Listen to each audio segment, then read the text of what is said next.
things that you need to set expectations for your subcontractors. Whenever a project is developing, there's always going to be a lot of things that are going to arise, whether it's residential or whether it's commercial. In this case, we're talking a lot more about commercial. When you're dealing with commercial properties and commercial projects, we have to keep in mind that we're dealing with multiple parties. Whether you're doing condominiums, whether you're doing a strip mall, there's different tenants. There's a lot of different people. We have parking lots where there's a lot of moving pieces. So there's so many things that can arise. You have to also keep in mind that you're going to be moving heavy machinery, heavy equipment through a site where there's a lot of ongoing traffic many times. Now, today I want to talk about some of the most common mistakes that are done in the industry that causes big problems. Number one, every day as a contractor, you need to make sure that you give your subcontractor specific instructions on what you're expecting when it comes to tying in the roof. As we know, commercial roofing projects in comparison to a residential do not get done in a day. Sometimes it can take weeks, sometimes it can take months. So we need to make sure that your subcontractor that you're using or your labor force understand exactly how you want them to close off or tie in your roof every day. And you also need to make sure that they understand production goals. Production goals, why? As you know, when you subcontract out a project or you give your project out to a crew who does the labor, their goal is to finish the project as fast as possible. Now, with this saying, I'm not saying that their goal is not to do the project accurately, but sometimes they might expose more roof than is necessary in an attempt to get more work done on a daily basis. A lot of these people work on production. They get paid on production or they get paid on daily basis. So they are always trying to get the most. So, which is back to what I initially said, it's very important that when you have your subcontractor, you set those goals of production. Hey, we're gonna be producing this much. We're gonna make sure that we can get this amount done. And then if we have time, we can open more. So even though you're subcontracting out the job, you still need to set the standard. Set the standard when it comes to how you want your roof to be tied off or tied in at the end of every day, how you want it to look, completely watertight. And next, the production that you expect.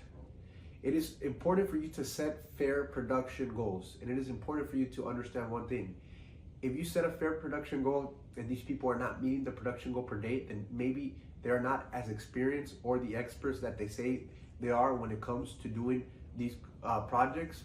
And if they're going over the production goals, you have to look into, are they delivering the quality that is necessary? Are they going over the production goals because they are this good, or are they just trying to move and get this wrapped up? So now, these two things are extremely important because if you don't attack these things correctly, these can cause for you to have major leaks. I'll give you an example. If at the end of the day you don't watertight a commercial roof, which a lot of times are flat, correctly, you can have a whole building flood overnight. The other thing too is many times if you over open a roof and there's a storm that comes out of nowhere, you're not gonna have the ability to respond to closing off a roof if you open up too much, and now we have another tragedy where it comes to a roof flooding. So that's why it's very important to keep these two things in mind and make sure that your subcontractor understands common terms. The next thing that is very important to focus on, safety. What do I mean by safety? A lot of subcontractors are going to demonstrate the basic principles of safety. But the moment that you're not at the site or the moment that you are not looking, they're not necessarily going to follow them. Now, why is safety extremely important? Number one, we obviously want everybody to make it home to their families every day. And that's always the intention, that's always a hope. The next reason why safety is extremely important is, as you know, we have OSHA in the United States. We have people who are going out to these projects and making sure that the appropriate safety is being followed. So aside from you making sure that everybody goes home every day as the prime contractor or as a party responsible for a whole project site or a whole roof, you want to make sure that you don't put yourself in a financial constraint. Why? You want to make sure you don't put yourself in a financial constraint because if the government shows up, if OSHA shows up, whatever organization shows up to this project, they usually bring out fines, and these fines are very hefty. The moment that your subcontractor can't become responsible for some of these fines, they're going to be coming after you. So aside from you worrying about everybody making it home, you have to worry about it on a financial sense.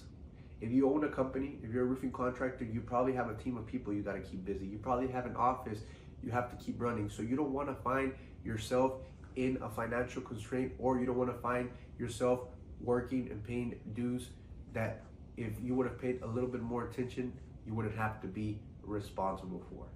As a person who worked in the subcontracting industry for a long time, I can honestly tell you that most subcontractors will demonstrate a certain level of safety. They will follow a certain level of safety, but they're not going to demonstrate the advance. Two reasons. One is they're probably not educated on demonstrating an advanced level of safety. Number two, the same thing I keep talking about. Subcontractors, most of the time, are worried about production. How fast can we get the roof done? Because they make money off volume work. There's nothing wrong with that. We just have to find and reach a fair line where your needs when it comes to safety are being met, where you're protecting yourself, as well as they're being able to reach their production goals, and they're able to also make sure that their people are going home safely every day. Now, aside from talking about making sure that your labor force goes home safely every day and make sure that they are actually following the rules to not put you in a financial constraint, we also got to talk about worrying about the people.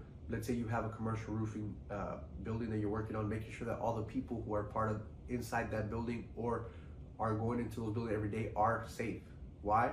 Because you don't want for somebody to get into an accident that has to do with your roof. As I told you, a lot of times we're moving heavy machinery in these projects. We're moving dumpsters, we're moving forklifts, SkyTracks. There's been instances in the past where SkyTrack crashes into somebody's car, and that can also be a lawsuit for you. So you have to worry about all of those things, not only for the people who are performing the work, but for the people who are around the work. So to wrap this up, what I want to recommend for you is to make sure that you are sharing with your subcontractor your goals when it comes to how your roof has to look at the end of the day. Your goal needs to be for the roof to be 100% watertight and completely sealed off, as if you're not coming back, so that you can protect yourself. Number two, you have to make sure that you all reach a common goal in safety, and we're not talking about your basic safety. We're talking about advanced safety parameters, making sure that they are following every single guideline, from the extensions that they are using, from the type of gas tanks, generators, power, how everybody's moving in the roof. And third, you need to make sure that you reach common ground on how the safety of people who are not necessarily involved in the project but are bystanders is going to be handled.